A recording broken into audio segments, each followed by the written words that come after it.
Patuloy natin itagdarang laging tagumpay sa ating buhay.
trouble, you were always there.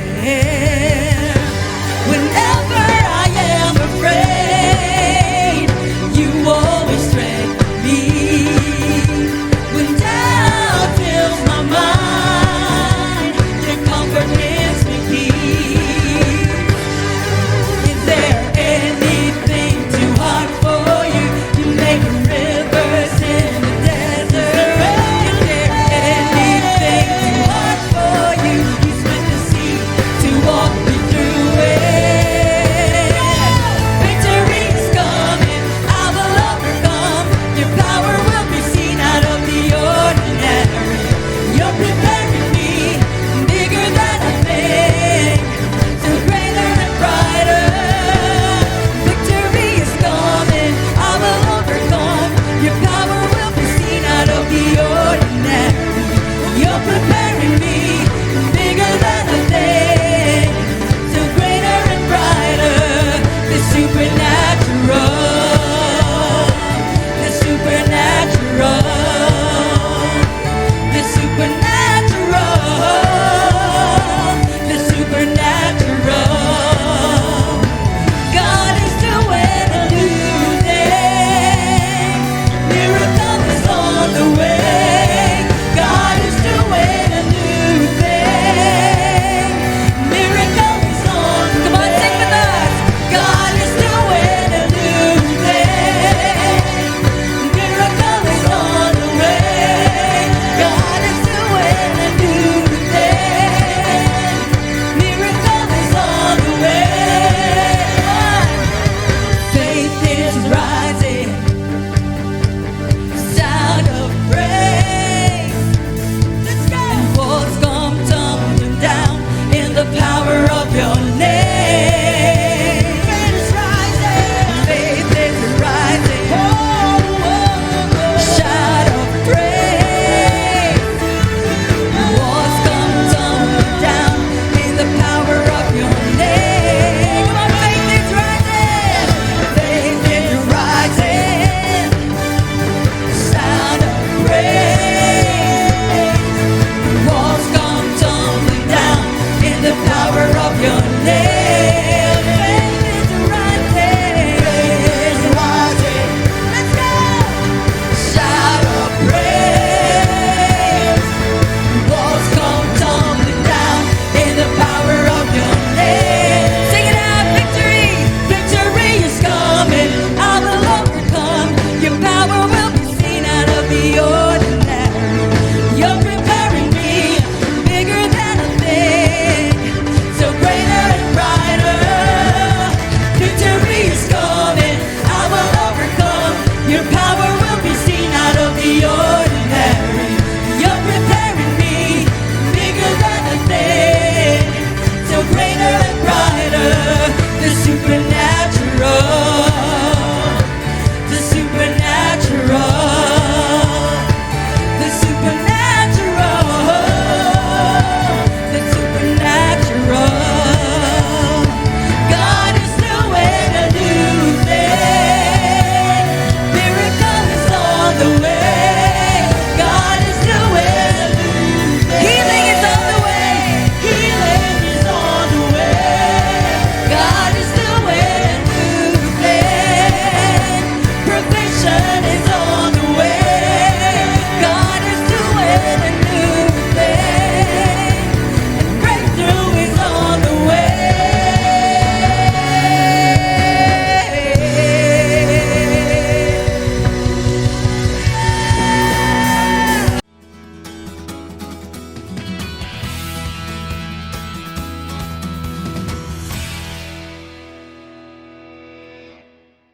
Ang kapayapaan ng Diyos ay sumasa inyo. Sa kasalukuyan po, naririto na ako sa Bahrain. Ito pong taping na to ay in advance namin. Ang background ko po ay Bahrain. Doon po magkakaroon tayo ng anibersaryo sa JCSGO Covenant Church sa Bahrain. Ito po ay pinangungunahan ni Pastora Enel Carino. Okay, so napakabuti po ng ating Panginoon. At ang kabutihan ng Diyos ang pumapalibot sa atin. Hindi niya tayo kailanman papabayaan. Yan po yung pangako niya.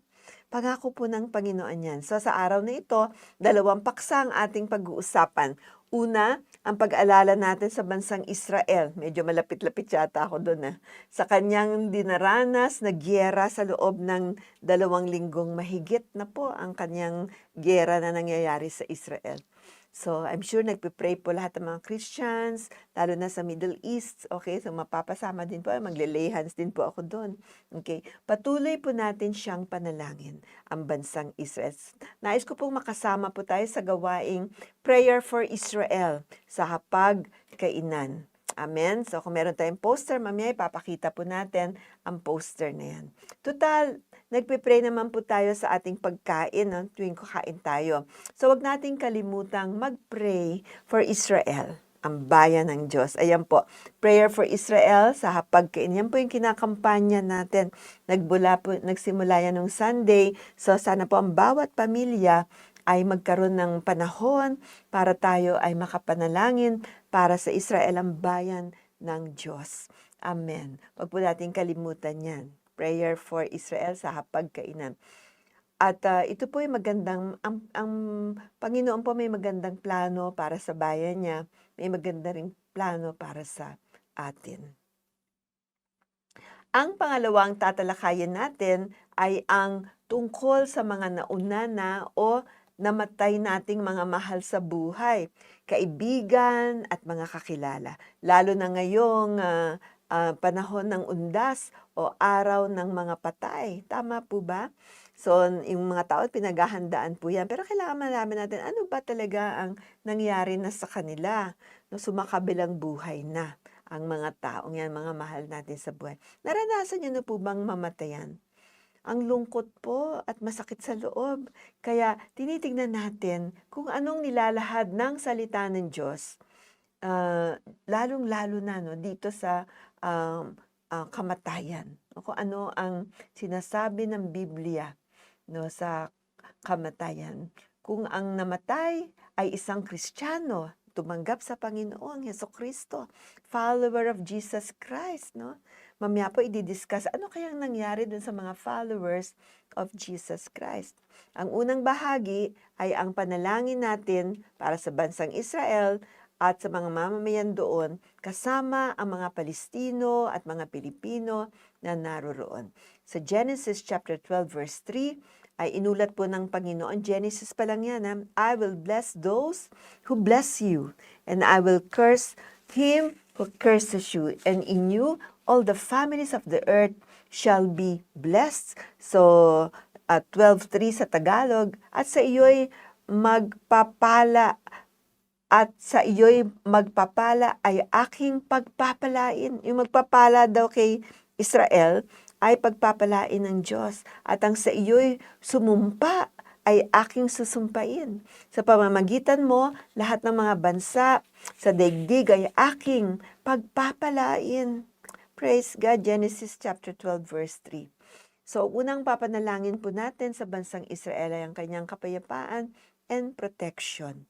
Lahat po tayo ay nagnanais ng kapayapaan sa mga bansa, ang mga tao at sa sarili nating mga buhay. Ang Panginoong mismo ang tumawag sa atin upang ipanalangin natin ang kapayapaan ng Jerusalem, ang puso ng Israel. Sa pangkasalukuyan, inaatake sila ng mga kaaway. Giyera po talaga doon.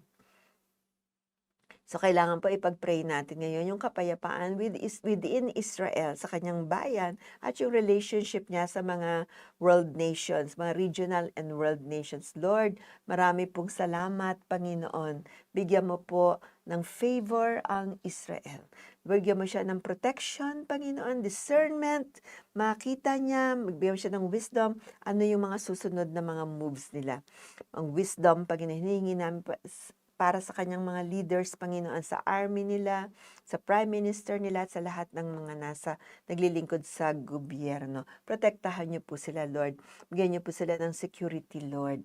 Lord, we bless their intelligence, Lord, and armed forces. Padala po kayo ng mga heavenly armies of angels, Lord, sa Israel. Lord, nihiling po namin yan ngayon, Lord, sa panahong ito. Lord, kaya mo yan, Panginoon. Padala niyo po ang bayan mo ng mga anghel. ang true peace, Lord. Sa maraming salamat. Lord, pinapanalangin namin yung totoong kapayapaan sa mga individual na mga puso pag magkaroon sila ng kapayapaan. Lord, at ito'y malalaman, magkakaroon lang ng kapayapaan ng isang tao kung kilala niya ang Prince of Peace, si Yeshua, ang ating Panginoong Hesukristo.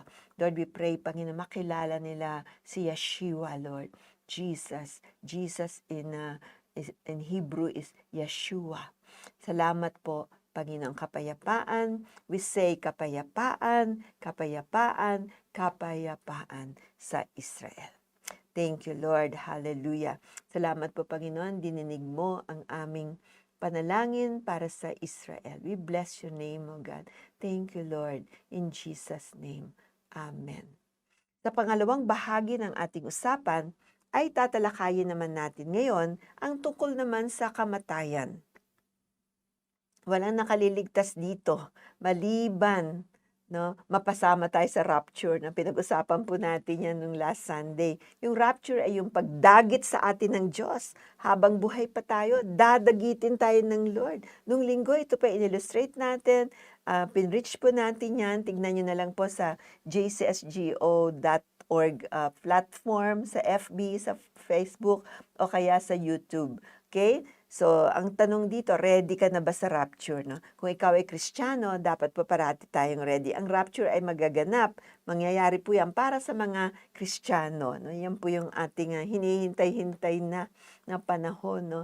Para po sa bawat follower at sumasampalataya kay Kristo. May kirot ang kamatayan.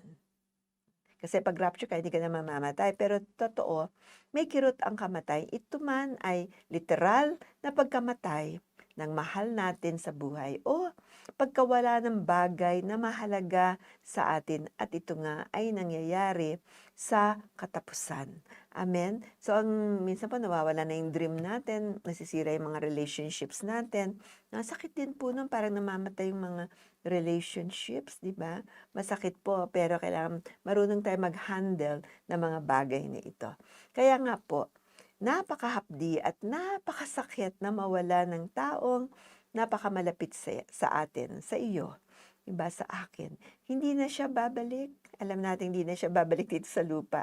Kaya nga, naroroon ng dalamhati. Nagdadalamhati tayo dahil sanay tayong kasama sila, sanay tayong mga kaibigan sila, di ba? Asawa, di ba? So, anak, di ba? Lahat po yan, minsan nauuna sa atin. Kaya, masakit po talaga sa magulang, di ba? Ang sakit po talaga sa puso. Pero alam naman natin, kung Kristiyano ka, alam mo kung saan ka pupunta. Subalit papaano kung ang kamatayan ay hindi final or katapusan? Kagaya ng iniisip natin. Marami tao nag-iisip, final na yan, kamatayan na yan, period na yan. No? Wala nang mangyayari dyan. Papaano kung mahina pala ang power nito? Hindi pala ito malakas ang kapangyarihan ng kamatayan. Wala ngang kapangyarihan ang kamatayan. No?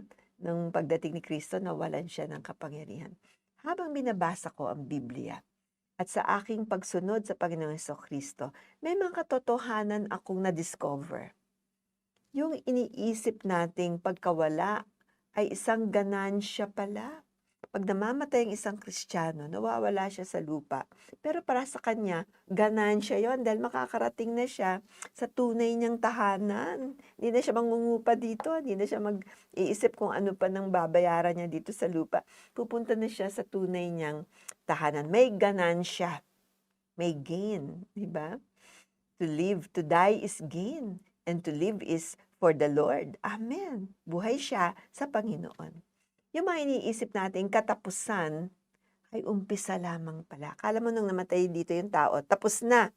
Pero yung pala, umpisa rin ang kanyang buhay doon sa langit. No? Yung buhay na walang hanggan na dala-dala niya, nung tinanggap niya ang Panginoon Kristo, tuloy-tuloy na po yun sa kalangitan ng buhay na walang hanggan. Hallelujah. Yung pagkawala ng tao na yan, may pinupuntahan. Tandaan niyo po yan. Amen. So, ngayon, sa panahon po ito, sinasabi ko sa inyo, hindi po totoo yung mga multo-bulto. Hindi po bumabalik yung mga mahal natin sa buhay para takutin kayo. Ang nananakot po, mga demonyo yan. Okay, hindi po yan yung mahal nyo sa buhay. Parang ginagaya lang nila yung ugali, yung amoy or whatever, 'di para takutin kayo. Kaya 'pag meron kayong nararamdaman niyan lalo na sa Halloween, 'di ba, alam niyo piyesta ng demonyo yung Halloween, eh. Pero dun sa araw ng mga patay, 'di ba, nagse-celebrate pa tayo, may maaamoy-amoy sa'yo mga, "In Jesus' name, hindi ikaw ang mahal ko sa buhay. Kilala ko na kung ano yung mga tricks mo sa akin."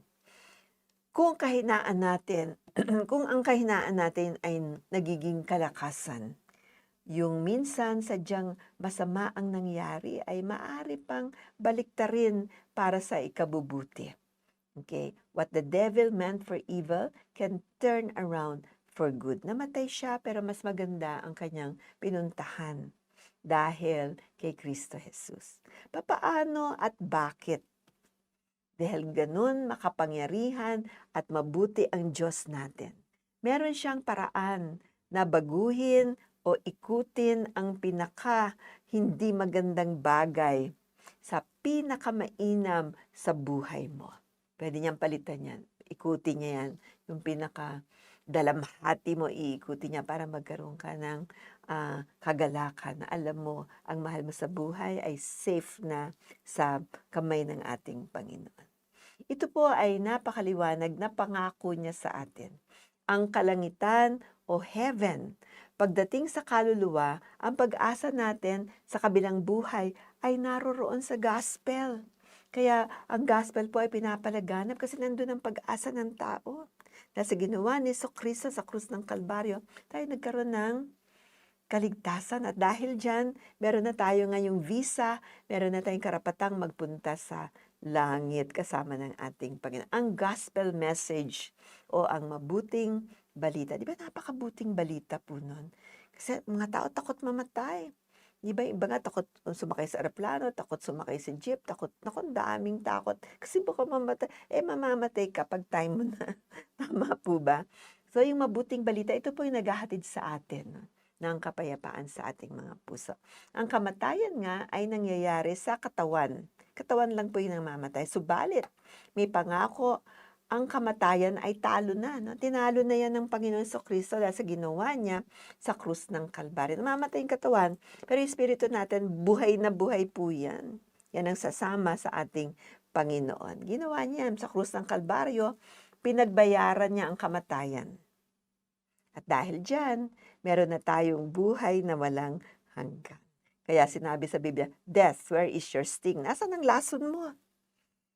No? Namamatay man kami sa katawan, buhay kami sa aming spirito at kaluluwa. Ang kamatayan ay temporary. Ang langit ay walang hanggan. Amen. Gets po ba natin? So, huwag tayo masyadong malungkot. Siyempre, nakakalungkot talaga pag may pumapanaw, pero alam naman natin kung saan sila pupunta. Nag-change of address lang from earth to heaven, yung mga tumanggap kay Jesus Christ. Maliwanag po ba?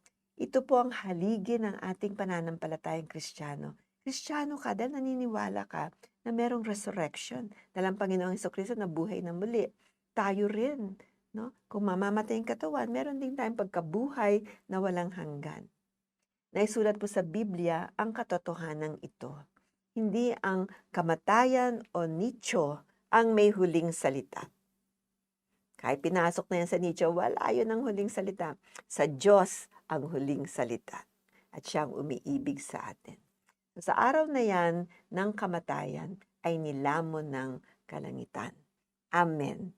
Sa lahat po ng mga taong followers of Christ, tumanggap kay Kristo, nandun na po sila at namatay sila sa kanilang buhay dito sa planetang lupa. Nandun na po sila, kasama na sila sa tahanan ng Diyos. Ang tawag po rito ay eternal life. Buhay na walang hanggan. Dito sa earth, pwede kang mabuhay hanggang 120 years. Matanda ka na talaga nun. Sabi nga nung kaibigan ko, baka may lupa ka na nun. Hanggang ganun ang pwedeng ibuhay ng tao. Diba? Ang tawag doon, pero ang buhay na walang hanggang eternal life. At meron pa. Yung namatay na nauna sa atin, mga kamag-anak natin, mga mahal natin sa buhay, yung mga katawan nila ay papalitan ng glorious bodies sa rapture. Pag hinugot na ng Panginoon, una sila, papalitan yung mga katawan nila ng glorious bodies para magsama na yung glorious body nila, tsaka mga espiritu nila sa langit. At sa rapture, sila ang unang aakyat sa alapaap. Magkikita-kita tayo doon. Sasalubungin tayo ng Panginoon. At magpakailan pa man, ay magsasama-sama na tayong lahat ng mga nanampalataya kay Kristo sa kalangitan. What a glorious day! 'Di ba? Naku, napakaluwalhati po ng araw na 'yan. Kaya't sa sinumang tumanggap at kumilala sa Panginoong Kristo, hindi na natatakot sa kamatayan. Tama po ba? Kasi ganansya nga eh. Oo, dahil ang buhay na walang hanggan ang nanalo dito. So next na makikita nyo, yung maaalala niyo yung mga puntod, okay lang po yung alalahanin natin. Pero mas alalahanin natin, pasalamat tayo sa Diyos na yung kamag-anak mo na tumanggap kay Kristo ay malaya na at kasama ng ating Panginoon. Kung nanonood ka ngayon at ikaw ay malalim pa, no, na nagluluksa ka pa rin dahil sa pagkawala ng iyong mahal sa buhay. Naintindihan po natin yan. Parang nawalan ka na ng pag-asa. Hayaan mo ang mga salita ng Diyos ay magpalakas sa iyo. Bumangon ka na mula sa malalim na dalamhati at pasalamat ka sa Diyos na binigyan niya tayo ng kaligtasan at buhay na walang hanggan. Yung mga mahal mo sa buhay, kasama na ng Panginoon. Sumakabilang buhay na siya, kasama na ng Panginoon. Tutulungan ko po kayo sa panalangin kung paano natin tanggapin ang Panginoon Kristo sa ating puso at sa ating buhay. Sige po, sumunod po kayo sa panalangin ito kung ninanais niyo pong imbitahin ang Panginoon Kristo. Ang Panginoon Kristo namatay, inilibing, subalit siya'y nabuhay na muli. At ganyan din po ang mangyayari sa atin. Our spirit will live forever, eternal life. Sabi po sa Romans chapter 10, verses 9 to 10. Sapagkat kung ipapahayag ng iyong bibig si Jesus na Panginoon at sasampalataya ka sa iyong puso na binuhay siyang magmuli ng Diyos sa mga patay, ay maliligtas ka. Sapagkat ang tao'y nananampalataya ng puso na ikatutuwid at ginagawa sa pamamagitan ng bibig ang pagpapahayag sa ikaliligtas. Mga taga-Roma, chapter 10, verses 9 and 10. Sa English po, and that if you confess with your mouth the Lord Jesus and believe in your heart, confession, sasabihin natin at paniwalaan natin sa puso natin that God has raised Him from the dead, you will be saved. For with the heart one believes unto righteousness, and with the mouth confession is made unto salvation. Romans 10, verses 9 and 10. So kung nais niyo pong tanggapin ng Panginoon ngayon, sumunod po kayo sa panalangin ito. Sabihin niyo, Ama, sige po, lakasan niyo, you have to confess, we have to declare.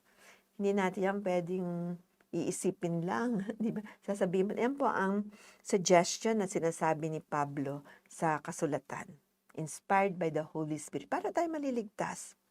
Una, sasabihin po natin, galing sa ating puso. Sabihin niyo, Ama, sige po, Ama, sa pangalan ni Jesus, ako po ay lumalapit sa iyo, humihingi po ako ng kapatawaran sa lahat ng aking mga kasalanan. Sa araw nito, sinasabi ko mula sa aking puso na si Jesucristo ang anak ng Diyos. Naniniwala po ako na siya ay nagkatawang tao, namatay sa krus ng Kalbaryo, siya ay inilibing, subalit pagkalipas ng 3 araw, siya ay nabuhay na muli at buhay magpakailan paman. Salamat po, Panginoon, sa ginawa mo, Panginoon Kristo, sa krus ng Kalbaryo. Ako ay nagkaroon ng kaligtasan. At ako ngayon ay maaari mong makasama sa langit. Hallelujah, sa totoo kong tahanan. Maraming salamat, Panginoon, sa pag-ibig mo sa akin. In Jesus' name, Amen. Amen. Kung ginawa mo yan, inabot ka ng Panginoon. Nagtataka ka o nag-iisip ka, paano ako nakapanood dito? Paano ako nakarinig ng gospel? Ang nilahad ko po sa inyo ay bahagi ng malaking gospel. Ang gospel ay pag-ibig ng Diyos. Amen. So, anong mangyari sa atin? Doon pa rin ang tungo natin. Yun ang end point natin, ang tahanan ng Panginoon. So, congratulations!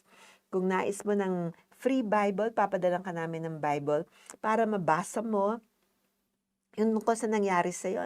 Basahin mo yung Gospel of John. Yan, iintindihan mo ang nangyari sa'yo ngayon at ma-appreciate mo si Lord, mamahalin mo ang Panginoon. And of course, inimbita ka rin namin sa sama-samang gawain ng fellowship ng mga followers of Jesus Christ, yung mga sumasampalataya sa ating Panginoon. Ito po ay ginaganap natin tuwing linggo, alas 9 ng umaga. Punta po kayo.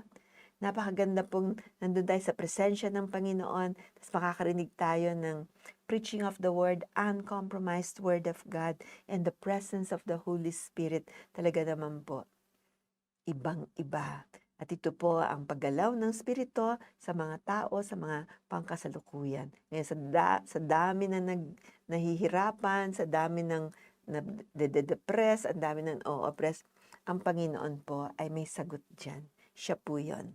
Amen. So, iniimbita po namin kayo, come and be blessed. Sa Sunday, alas 9 ng umaga dito po sa ating Jesus Christ Saves Global Outreach Sunday on-site celebration, 9 in the morning. Ang address po natin is 156 15th Avenue, Barangay San Roque, Cubao, Quezon City. Ngayon po, meron ding isang gift pa, di ba? Regalo ng Lord sa ating baptism of the Holy Spirit. Kanina tinanggap mo ang Panginoon, ang Holy Spirit po nag-facilitate nito sa buhay natin. Nandun po ang banal na Espiritu. So yung baptism of the Holy Spirit is ang pag-overflow yung dumadami, di ba? Ang ibig sabihin ay umaapaw, yun, overflow, umaapaw ang banal na Espiritu sa ating buhay. So pag umapaw yan, nababaptize ka, napapaloob ka dun sa pag-apaw ng banal na Espiritu. So anong mangyayari sa atin? Tayo po ay malalaman natin kung paano tayo humarap sa buhay. Marami talagang problema ang buhay. Because this is a fallen world. Wala na tayong magagawa dyan. Masira na po eh. Kasi ito nga ay dulot ng kasalanan ng tao. Sa unang panahon pa lang, unang magulang natin na isangla na tayo. So right now, nakasangla pa rin ang lupang ito. Pero gumawa ng paraan ng Panginoon, gumawa siya ng daan, di ba? Nang binigay niya ang kanyang buhay upang tubusin tayo sa pagkasangla. Ngayon, tinubos ka ng Panginoon. Nang tinanggap mo si Jesus Christ. Amen. At tayo ngayon ay nasa kingdom ng liwanag o kaharian ng liwanag. Dalawa lang ang kaharian dito, dilim at liwanag. Siyempre, mas malaki yung liwanag dahil doon ang Panginoon. Amen. Thank you, Lord. So kasama po nito para tayo matulungan ng Banal na Espiritu ang baptism or overflow of the Holy Spirit sa ating mga buhay. Sabi po sa Matthew chapter 3 verse 11, "As for me, I baptize you with water for repentance, but he who is coming after me is mightier than I, and I am not fit to remove his sandals. He will baptize you with the Holy Spirit and fire." Si John the Baptist po ang nagsasalita dito.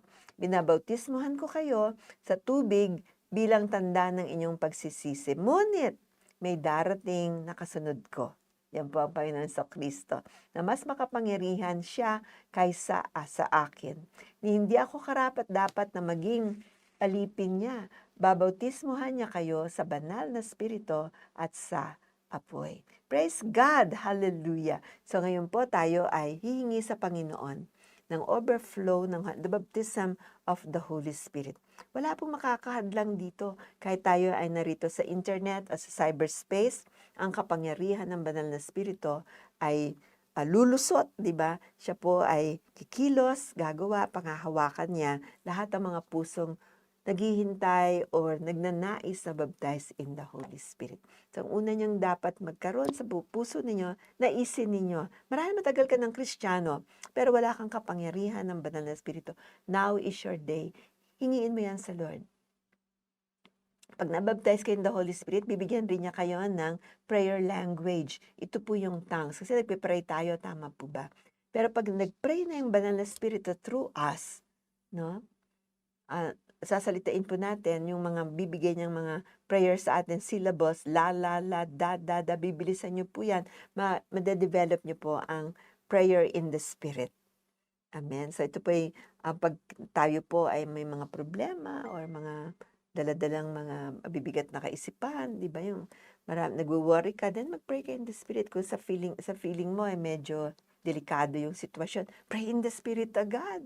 Amen. Everyday magpe-pray in the Spirit po tayo. Kagaya nito, la, la, la, la, la, shakala masikindia lama soriandoria masi. Nung una po, ang prayer ko lang ay la, la, la, la, la. Pero na-develop po nang develop ang language ko. Amen. At ito po ay dahil sa kapangyarihan ng Banal na Espiritu. Since then, alam ko marami kong mga problema sa buhay. Pero napapagtagumpayan ko po, kahit papano napapagtagumpayan ko ang mga problema sabay dahil sa kapangyarihan ng Banal na Espiritu. Sabi po sa Ingles, do not get drunk with wine, for that is dissipation, but be filled with the Spirit. Okay? So, sa Tagalog, huwag kayong maglalasing dahil nakakasira ito ng maayos na pamumuhay. Sa halip, hayaan ninyong mapuspos kayo ng banal na Espiritu. Efeso 5:18. Wag daw yung espiritu ng alak. Nakakasira lang yun ang buhay natin. Be filled with the Holy Spirit of God. Amen. So, binigay po sa atin yung mga Kristiyano para lumakas tayo, para may panangga tayo. Hindi tayo parating yun, natatalon na lang. Tinuturuan niya tayo. And the Holy Spirit, He's our teacher, He's our comforter, He's our healer. Diba? Sa lahat ng kailangan ninyo, pwedeng mabigay sa inyo ng banal na Espiritu. And He's here with us. Siya po ang present Godhead sa panahon natin. Natapos po ang dispensation ng God the Father, sumunod ang dispensation ni Jesus Christ, at pag-akyat ni Lord sa langit, pinababa niya ang kapangyarihan ng banal na Espiritu, ang makapangyarihang banal na Espiritu. Hanggang ngayon, naririto pa rin po ang banal na Espiritu. So kung ready na kayo, hilingin niyo sa puso ninyo, ako po'y magmi-minister ng baptism of the Holy Spirit sa inyo. Praise God. Sabihin niyo po, Ama, sa pangalan ni Jesus, ninanais ko po, Panginoon, ang baptism of the Holy Spirit, ang overflow ng Holy Spirit sa buhay ko. Lord, patawarin niyo po ako, Lord, sa pagkikimkim ko ng mga negatibong mga galit, Lord, mga emotions ko, Lord, di ko makontain. Lord, galit, bitterness, Lord, ay nasiksik na sa ibuturan ng aking buhay. Lord, help me, Lord, na ma-overcome ko ang mga bagay na ito. Salamat po, O Diyos. Thank you, Jesus. Thank you, Lord. Lord, patawarin niyo po ako, Lord, even sa present kondisyon ng aking buhay, Lord, ng aking mga pagsasalita ng hindi maganda, pag-iisip ko na negatibo, Lord, o yung mga ugali ko na hindi kaaya-aya. Palitan mo, Panginoon. Kailangan ko po ang kapangyarihan ng banal na Espiritu para ako'y totally na dahan-dahan din namang magbago bilang sa buhay Kristiyano. Thank you, Lord. Hallelujah. Hallelujah. And Lord, baptize me, Father God, in the Holy Spirit. Amen. Praise God. Ngayon po ay ready na tayo. Sinorender natin sa Panginoon lahat. Kung meron pa, surrender mo na. Papaalala ng Holy Spirit sa iyo, kabataan mo, di ba? May nanakit sa iyo, isurrender mo na kung sino yung mga nakasakit sa iyo, yung maniloko ka, tinalikuran ka. Patawarin mo na lahat yon para wala ka ng kabigatang daladala sa puso mo at ikaw ay bukas na vessel na sisidlan ng banal na Espiritu, overflow pa ng Holy Spirit. Thank you, Lord. Hallelujah. So kung kayo po ay ready na, lumapit lang po kayo sa inyong mga iPad, okay, mga telephones po ninyo. Tayo po ngayon magpe-pray for the baptism of and I believe many of you will receive the baptism of the Holy Spirit, overflow of the Holy Spirit in your life. Sige po, taas yung kamay nyo. Father, in Jesus' name, marami pong salamat, Lord, na hindi mo pinagkait ang bautismo ng banal na Espiritu sa bawat isa sa amin. Lord, nung tinanggap namin siya, Panginoon, Lord, ngayon naman ang time na mag-overflow siya, Lord, sa aming mga buhay. Kailangan namin ang ang biyaya mo na ito ng Holy Spirit, Lord, sa pakikipagsalamuha namin sa mundo, sa pakikipagharapan namin, Lord, sa mga problema, Panginoon. Kailangan namin ng kalakasan mo, Panginoon, sa mga panahong ito. Salamat po, O Diyos. Hallelujah. Now get ready. I will pray for the baptism of the Holy Spirit. Pag meron pong nilagay na mga syllables sa inyong isip at sa inyong puso, ilabas nyo lang po ng mabilis. Ito po ang magiging prayer in tongues ninyo. Hallelujah. Hallelujah. Totoo po yan. It's a very powerful prayer. Minsan nauubusan ka ng prayer, pero prayer in tongues, di ka mauubusan. Tuloy-tuloy po yan. Parang lumalagaslas na tubig galing sa inyong belly. Amen. Hallelujah. Father, in Jesus' name, hinahatid ko po sa inyo, Panginoon, ang mga taong ito, Lord, mga Kristiyano, Lord. Lord, na naghahangad ng bautismo ng banal na Espiritu. Lord, bless them, O God. Lord, baptize, Lord, in the Holy Spirit. Let the Holy Spirit overflow, Lord, sa kanilang mga buhay. Holy Spirit, come. Thank you, Lord. Hallelujah, Lord. Overflow po kayo, Panginoon, sa kanilang buhay. Give them strength, Lord. Give them wisdom, Panginoon, na magpatakbo ng kanilang buhay. Sa pangalan, open your mouths. Sige po, ilabas ninyo kung meron po mga prayers na nilalagay si Lord doon. La, la, la. Sige, sundin nyo. La, la, la, la. Lakasan po ninyo. Tuloy-tuloy nyo pong iusa. La, la, la, la, la. Sha, la, la, la, la, la. Sige po, tuloy-tuloy lang po. Tuloy-tuloy lang po. Yan po ang inyong prayer language na pinagkaloob ng banal na Espiritu. So, kung Kristiyano ka, dapat meron ka niyan. That's God factor po sa atin yan. Wag natin ikahiya yan. Wag na tayong sumama sa nag-iintriga pa ng prayer in tongues. Di ba? Wala naman sila magawa kundi mag-intriga. Alam niyo naman kung saan ang source niyan, di ba? Sa kadiliman, si Satanas sa Diablo. Dahil si Satanas po, ayaw niya ng tongues eh. Dahil naririndi siya. Hindi niya kaya. Di ba? Kaya pag nagtatangs ka, lumalayo po yun sa atin. At lumalayo din siya sa tahanan natin. Lalo na kung buong pamilya na nagtatangs, wow, ewan ko, kung saan pa pupulutin yung kaaway natin si Satan, si Diablo, kanyang mga kampon. Okay? So maraming kampon yan eh. So minsan may mga, mga naka-assign sa atin, pero in Jesus' name, hindi sila magbawagi kung tayo po ay marunong magsalita sa iba't ibang wika. So maraming salamat. I-practice nyo po yan. Kung meron kayong katanungan, pwede kayong mag-text sa amin or sumulat or tumawag para matulungan namin kayo. Okay? And of course, maganda po talaga na nakakarating kayo sa fellowship na ganito, sa church na ganito, na marami pong nagtatangs, di ba? Ang daming nag-uusap-usap, di ba? Nagdi-discuss tungkol dito sa baptism of the Holy Spirit. Parang, it's part of our lives as Christians. Kapareho nung New Testament Bible sa Book of Acts, yung mga Kristiyano po doon, nagtatangs sila eh. Nagtatangs po ang mga Kristiyano. Sa lahat tayo mga Kristiyano all over the world, pwede po tayong makareceive ng gift of tongues. This is a gift na nakalagay po yan sa Bible. Salamat po. Practice niyo po. And of course, we want to pray for healing. Tayo po ay nananalig na ang Panginoon din ang nagpapagaling sa atin. So Jeremiah 33 verse 6, Behold, I bring to you health and healing, and I will heal them and reveal to them abundance of prosperity and security.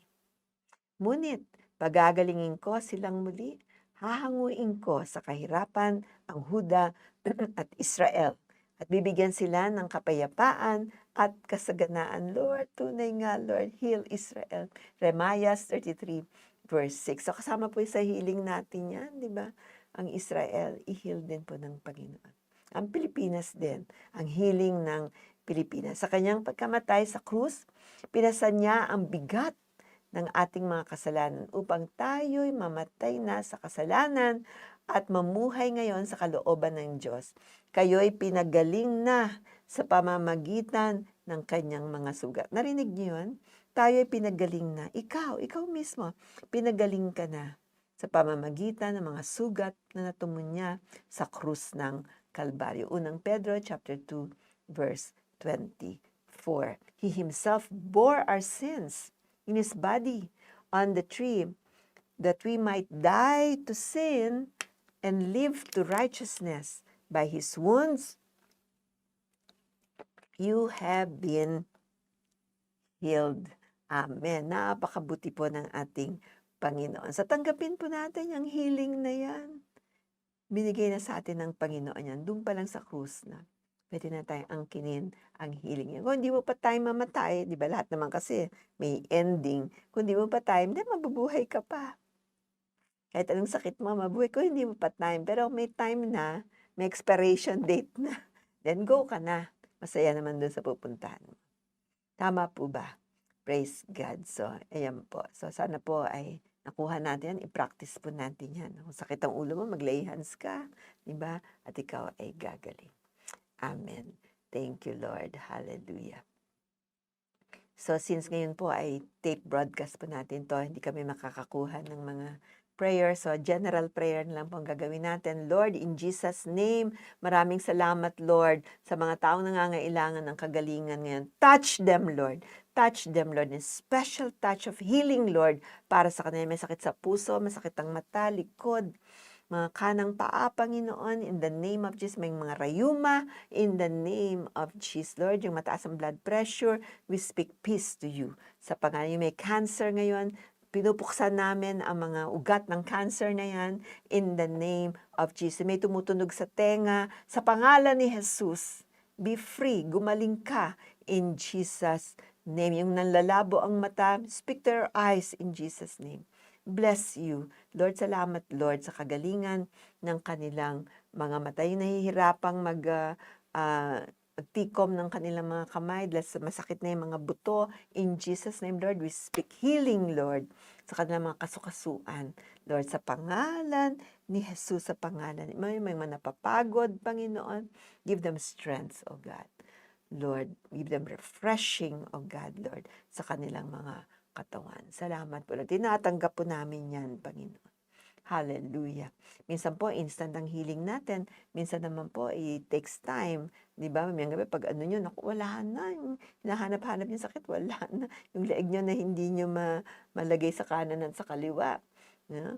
Baka bukas ng umaga, nagulat kayo na iikot nyo na yung na papabaling-baling yun, hindi pala maiikot, mapabaling-baling na po yung ulo ninyo. No? Papasalamat po kayo sa Panginoon. Pasalamat po tayo. Salamat po, Panginoon. At ngayon po, tutuloy na tayo sa next segment ng ating programa, ang Generous Giving. Every Thursday. No? Ito po ay ginagawa natin for the glory of God. Sa 1 Timothy 6:18, command them to do good, to be rich in good deeds, and to be generous and willing to share. Ituruan mo silang gumawa ng mabuti at magpakayaman sa mabubuting gawa. Maging bukas palad at matulungin sa kapwa. Okay, unang Timoteo 6:18. Ang sabi dito, maging bukas palad daw tayo, matulungin po tayo. Lalo na sa mga gawain na ganito. Alam niyo ba, ang dami nating nare-reach out. Okay, so pag nag-i-invest kayo dito, kayo po ay pagpapalain din ng Panginoon. It doesn't matter kung magkano po yung investment niyo. Importante lang po yung puso natin kasama sa pagbibigay. Salamat po sa lahat ng mga generous givers sa ating Thursday celebration. God will bless you more. Pwede po tayong mag-proceed sa ating mga platform, sa mga bangko, sa China Bank, the Minister of JCSGO. Ang ating pong account doon is 11300-005-605. Ulitin ko po, sa China Bank, the Minister of JCSGO. Maaari po kayo maghulog dyan. 1130-00005605. Pwede rin pong online ang ating deposit dyan. Sa Union Bank, the Minister of JCSGO, 000-1500-2840 sa Union Bank. Okay, meron pang isang Metro Bank, di ba? Matagal na po nating bangko to. The Minister of JCSGO, ang ating account number is 473-3473-738326 sa Metro Bank. At of course, yung popular po sa lahat, mga millennials, ito nagpapadala, iba yung mga bata, nagpapadala po sila dito sa GCash. Okay, siguro mihiram muna dun sa magulang ng phone, tapos nagpapadala po sa GCash. I'm sure alam naman ng magulang yan. Gary Tolentino. Ang GCash po natin, ang ating number ay 09 0917-1506-47446. Okay, so yan po yung ating account sa GCash. Okay, so maraming salamat po sa lahat ng mga susuporta sa atin, mga partners natin. No? So, over 3 years na po tayo or more than 3 years na po tayo nag-broadcast at tuloy-tuloy po yung broadcast natin. Walang pugnat, no? Bisa ng 2020, nag-broadcast na po tayo. Salamat po. At ganun din sa mga nag-subscribe, di ba? Patuloy po nating i-share to sa iba nating kaibigan. Yung mga nagla-like, naku maganda po yan, nagla-like tayo at nag-share. Na i-share po natin ang programang ito dahil ito po ay malaking tulong din sa mga kakilala rin nating mga tao, no? Ganun din sa mga Kristiyano. Thank you, Lord. So, pagbati po sa lahat ng mga sumusubaybay sa atin ngayon, okay? Nais nating batiin lahat po kayong nakatuon dito sa ating programa ngayon. Thank you. So uulitin po, magkita-kita po tayo. Ang announcements po natin ay sa Sunday, na meron po tayong special guest dito po sa JCSGO, Jesus Christ Saves Global Outreach. Ang guest po natin ay isang pastora from Germany. Okay, so marinig nyo po yung kanyang patotoo at marinig nyo yung mga nilalad sa kanya ng Diyos para sa iyo at para sa akin. Ang ating pong time ay 9 a.m. Nandito po yan sa Jesus Christ Saves Global Outreach, alas 9 ng umaga. 156 15th Avenue, Barangay San Roque, Cubao, Quezon. Baka may sinasabi si Lord sa inyo, di ba? Sa Sunday po, maririnig natin ang salita ng Diyos na dadalhin ni Pastora Gina Sanchez from Frankfurt, Germany. JCSGO, Frankfurt, Germany. So, welcome Gina. Magkita-kita ng lahat tayo dyan ng Sunday, na sa Sunday pong darating. Thank you, Lord. Hallelujah. Lalo na po yung mga naka-online natin. Tara na po sa Sunday. Mag-enjoy na po kayo ng presence ng Lord sa on-site na celebration po natin. Thank you, Lord. So, patuloy rin po nating ipanalangin ng Israel sa inyong hapag-kainan. Huwag niyo pong kakalimutan isama na yan sa pag nagpipray kayo sa adobo. Pag-pray na rin ang kapayapaan sa Israel. Na ang Panginoon ang kikilos, mag-i-intervene sa kanilang kalagitnaan. So, pinagpipray pa natin yung maliliit na mga Israelita, mga baby. Noon pa sila pinapatay, di ba? Noong panahon pa nila, Moses, pinagpapatay na sila. Pero meron pong magandang plano si Lord para sa kanila. So, sumama rin po kayo sa mga prayer groups or care groups na nanalangin para sa bansang Israel. Lahat po ng mga care groups ay manalangin para sa bansang Israel. So, huwag natin kalimutan, panalangin sa hapag-kainan. Ayan, a prayer for Israel sa hapag-kainan. Pray 3 times a day. Ilang beses ba kayo kumakain? Iba sa inyo, 6 na beses kumakain. So, 6 na beses kayong magpe-pray during meals. Hindi naman po ito mahabang prayer. Sambitin nyo lang ang pangalan ni Israel, ng Israel at ng Pilipinas na rin sa inyong panalangin. Maraming salamat sa pagsama nyo po. So, ang pagbati po natin sa mga kapatiran natin sa Bahrain sa kanilang anniversary sa October 27. Okay, kanilang anniversary. So, maligayang anibersaryo sa inyo. Magkita-kita tayo dyan. Amen. At sa lahat ng mga OFWs, mga global families po natin, Metro Manila North Region, Metro Manila South Regions, mga regions, okay, kasama natin ngayon.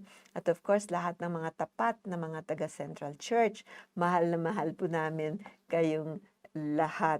Thank you, Jesus. So, magkita-kita muli tayo, pero bago yan, tayo po ay magsara sa panalangin. Thank you, Lord. Pagpalain kayo ng Panginoon. Ipakita ng Panginoon ang kanyang kabutihan at awa sa inyo. At malugod ang Panginoon sa inyo at bigyan niya kayo ng mabuting kalagayan. Bilang 6:24-26. The Lord bless you and keep you. The Lord make His face shine upon you and be gracious to you. The Lord lift up His countenance upon you and give you peace. Lord, maraming salamat sa pagtipon-tipon mo sa amin ngayong hapon. Marami kang kinausap, Panginoon. Patuloy niyo po silang pagpalain, Panginoon, kung ano man ang pinagdadaanan nila. sa mga oras na ito, Panginoon. Ang pangako mo, Panginoon, hindi mo kami iiwan, Panginoon. Sasamahan mo kami, Lord. And Father, we pray, Lord, mapagtagumpayan namin, Lord, lahat ang mga pagsubok, lahat ang mga problema na nilalagay sa harapan namin ng aming kaaway. Salamat po, O Diyos. Lord, sa iyo po lahat ng kapurihan, lahat ng pag-ibig, lahat ng paghanga ay sa iyo lamang. We lift up your name, Lord Jesus. We bless you and we thank you. Sa pangalan mo, Panginoon sa Kristo. Amen. Amen. So, magkita-kita muna tayo sa susunod na Thursday. I will be there and I will be sending, meron pa tayong ginawang early taping na po tayo. So, God bless you. Please pray for me as I go and travel to Bahrain and Dubai. God bless you and bye-bye.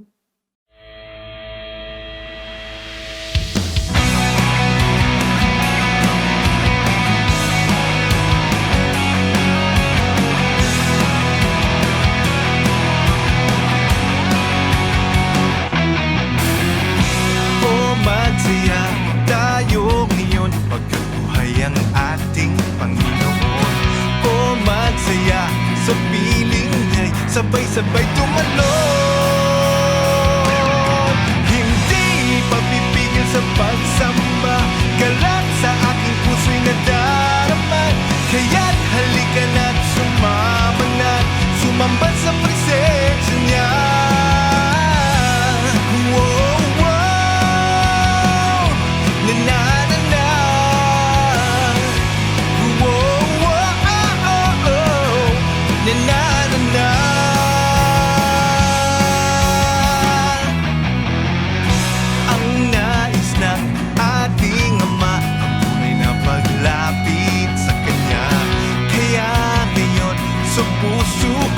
Jesus, wala nang iba. Hindi papipigil sa pagsamba, galak sa aking puso'y nadarama. Kaya't halika na't sumama na, sumamba sa presensya niya. Hindi papipigil sa pagsamba, galak sa aking puso'y nadarama. Kaya't halika na't sumama na, sumamba sa presensya niya.